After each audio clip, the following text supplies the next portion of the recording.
శ్రీ కొండముది సోదరుల మా ఇలవేల్పు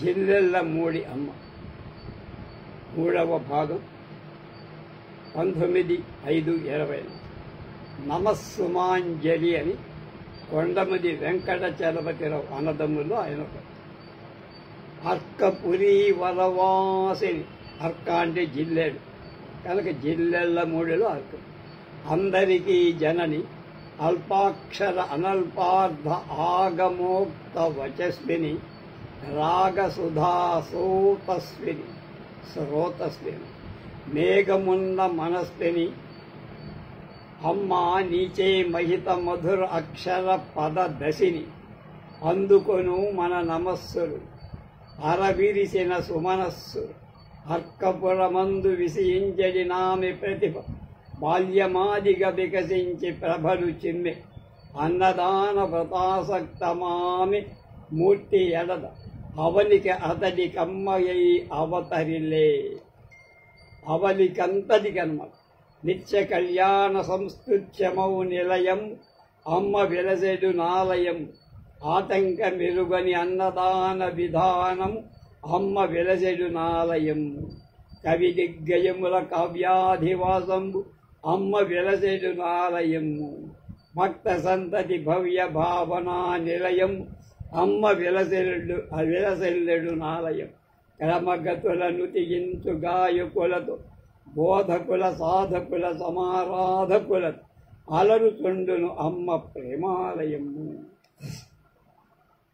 అందగింతును అమ్మ మహిమాలయం మలయాచలవాసమహితమై వీతంచు ప్రచూష పరపచూష రవ ప్రచూషర పవనాల ప్రభరువే నిబిడాంధ నీరవ నిజికి భరతమ్మలు పక్షులు కలరవాలు పలుకువే గాఢ సుస్థిని సుప్తిని సుసుప్తిని వీడి కనువిప్పి జీవుల చైతన్య జగతికి జనడు సగువే అరుణాంశుదతి వరడు ఆదిత్య బింబంబు పూర్వాద్రి వెలుగులు పూయు వేళ తూర్య రవముల మాధుర్య ధుర్య మసగ హాసరేఖలు ప్రసరించి భాసమాన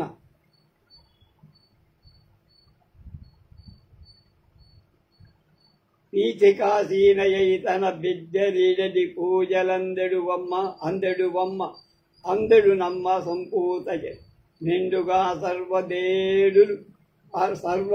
అర్వదేడులు నిండు కథను పండుగను జరుపుంచుతుండే భక్తజత అమ్మ షష్ఠ్యబ్జి ఉత్సవమఖిల జనుల నేత్ర పర్వము ధాత్రికి నిడు శుభము శ్రీచరణ దర్శనం కొండముది దత్తాత్రేయ సరి పసిపాపల నవ్వుల వెనెలలో విరిసిన తెలిమెల్లల చల్లదన వికసిత నందనవన పరిపారిజాతాల పరిమళ భరిత దివ్య సంస్కార సౌరభం అమ్మా నీలో వీధిని వీక్షిస్తున్నాం ఆ అనుభూతితో మదిలో పరచుకుంటూ నా ఆనందాన్ని 10 మందిలో ప్రకటిస్తూ 4 ప్రక్కల అంటుకున్న మహారణ్య మధ్యంలో ఒంటరిగా చెక్కిన మనుషినిలా చుట్టూరు ఆవరించిన అంధకారంలో శోక హృదయంతో నిలిచిన సుయోధనుడిలా అధికార ఇనుప పంజరంలో ఇరుక్కుపోయే వృద్ధ ఇంద్ర శార్దూలంలాగా నిలిచి చీకాకుల కీకారంజలు చింతలో వంతలతో పయనిస్తున్న నిరంతర పదిగు మానసిక అశాంతికి మరో పేరడి తృష్ణ జాస్తి తృప్తి నాస్తి ఇదే మా సిద్ధాంతం అయినా పయనం సాగిపోతోంది శూన్యంలో అంధకారంలో ఈ దారి కనిపించని బాటసారి వెలుగు దివ్యని చల్లని పల్లె అజాత శత్రువు మా రామకృష్ణ అన్నకు ముల్లె అమ్మా నీవు నిలిచిన చోటు దివ్య సౌందర్య సీమ నీవు పిలిచిన ముల్లోకాల గిలు నీ అమృతకర స్పర్శ కావాలి మాకు నిరంతర శ్రీరామరక్ష నీ మమతల నీడలు నిలవాలని వేడుకుంటున్నాం భిక్ష సత్యం సత్సంగం సమభావం అనురాగం అభిమానం ఆదరణ ఈ పునాదులు నీ భాష్య సత్య శివశంకరము సుందర శుభంకరము. నీ దివ్య భవ్య సందర్శనం మనశ్శాంతికి మందిరం. నీ శ్రీచరణాల సన్నిధానం అమ్మా దయా జాలి కరుణామ అంతరంగాలలో నిండాలని సదవగాహనం సంయమనం సౌజన్యం మాలో వెళ్ళి వెలియాలని ఆశీర్వదించి మాలో మంచిని పెంపొందించి మమ్మల్ని మనుషులుగా రూపొందించి అందుకే అందిస్తున్నా నా భావాల మందారమాల వికసిత సుమదళాల హేళ.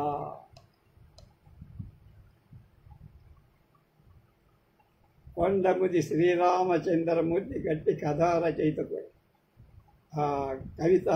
కవి కూడా. అనిర్వచనీయం అనుభవైక వేద్యం. బతకడానికి కూడు గుడ్డ కావాలి, మనసు పెరగడానికి అగ్నివర్షంలో తడవాలి. బతుకు బాటలో మన వాళ్ళమనేవాడు పక్కన లేకపోతే అడుగు ముందుకు వేయడం. అందరిలో కూర్చున్న ఆనందం అనుభవించడం. అలాగే అగ్నివర్షలో తడుస్తున్న అయిన వాళ్ళు గొడుగు పట్టకపోతే అనుభవాల తాకిలి శరీరపత్రం శీర్ణమై హృదయ పుష్పం రేకులు విడిపోయి కర్మఫలం బలీయమై నేత్రతోయం ఇంకిపోతుంది కన్నీరు.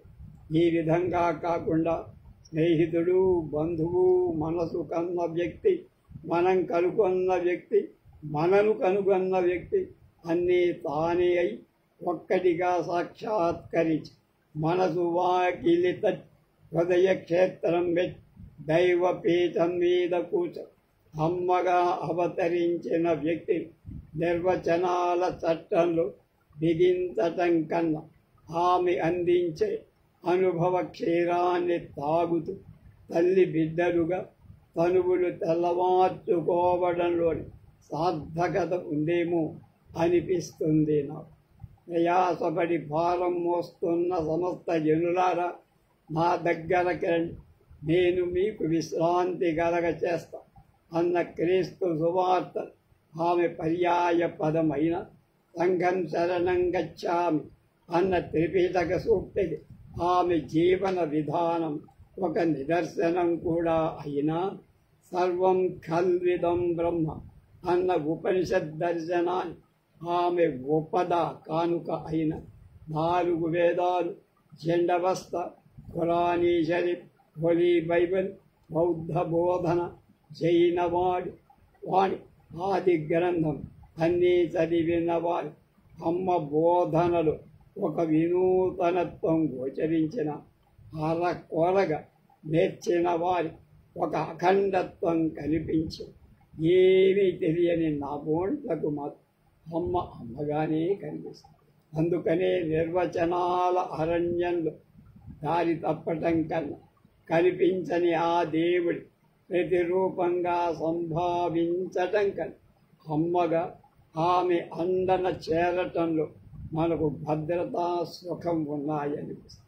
అమ్మ మమత మాధుర్యాన్ని గుండె తీపి మధుర ఊహ కన్నీటి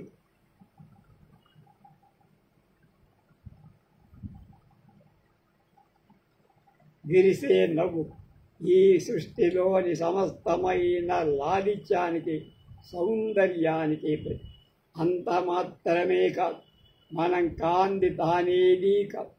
మనకు గడువు నిండంది ఆమె మనకు కడుపు నిండంది ఆమెకు కడుపు నిండి తొలినాటి నుండి ఈ మాయా జగత్ దర్పణలు మనను మనం చూసుకుంటూ మన రూపాలను మనం విశ్లేషించుకుంటూ జగత్ సిద్ధాంత అవలోడనలు తలలు బద్దలు కొట్టుకుంటుంటే తాను శతవిధా విస్తరిలు సహస్రార కమలంగా వికసిస్తూ నిత్య లాభాలింతగా తనను తాను ప్రకటించుకు జగత్తే తానై సంసారంలో ఉన్న సారాన్ని పంచి పెడుతూ అందరికీ సుగతిని ప్రసాదించగలన అభయం ప్రకటిస్తోంది అమ్మ.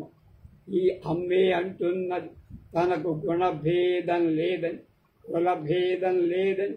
శుక్ర శోణితాలు ఏ కులము ఆ కులం మనదని, ఆమెకు పూర్వ కర్మాది పూర్వ జన్మాది రవకు తానే తనకు తానే గుర్తు చెప్పుకున్న గురు. అక్కడ ఎవరికి ఆదేశం లేదు, ఉపదేశం లేదు. ఆమె ఇంట్లో ఆకలి లేదు, అందరిల్లు అది. ఆ వాకిట్లో అందరూ ఒక్కరే, అందరూ అన్నలే. అది స్వర్గమా?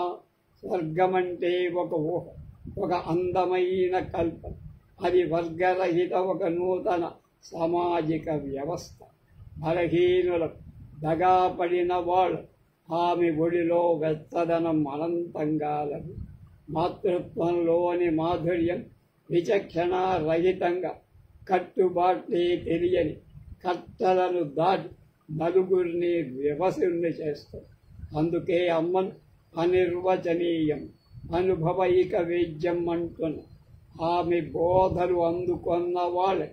అందినంత ఆమె మాతృత్వం మాత్రం అందుకోలేని వాళ్ళకు కూడా ఆపుకోలేంత జ్ఞాన చక్షువులో ఆమెను దర్శించాలనుకుంటే మదగజాన్ని 5 గుడ్డి వాళ్ళు అంచనా వేసినప్పుడు భక్తితో ప్రేమతో ఆమె పాదాలను స్పర్శిస్తూ మనలోని వామనుడు త్రివిక్రముడు 60 ఏళ్ల అమ్మ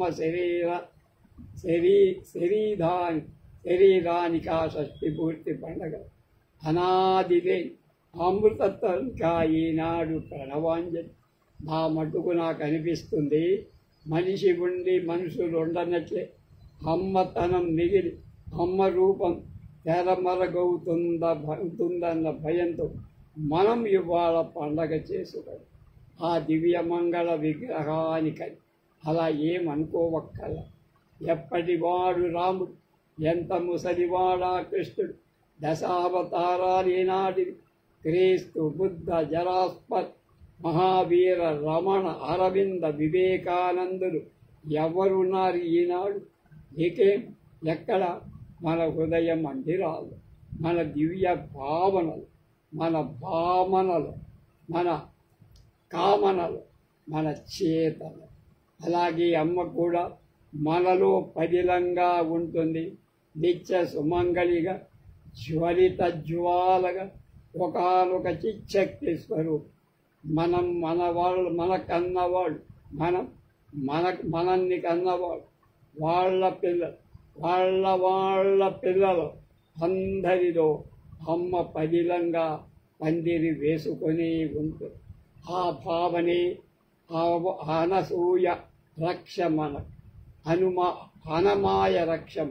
అదే అమ్మ షష్ఠి పూర్తి మహోత్సవం నాడు మనకు కలగాల్సిన జ్ఞానోదయం. ఈ 3 భాగాలతో మా ఇలవేల్పు అమ్మ అని కొండముది బ్రదర్స్ సోదరులు రాసిన ఈ పుస్తకం పూర్తయిపోయింది. రేపు ఇంకొకటి తీసుకుందాం.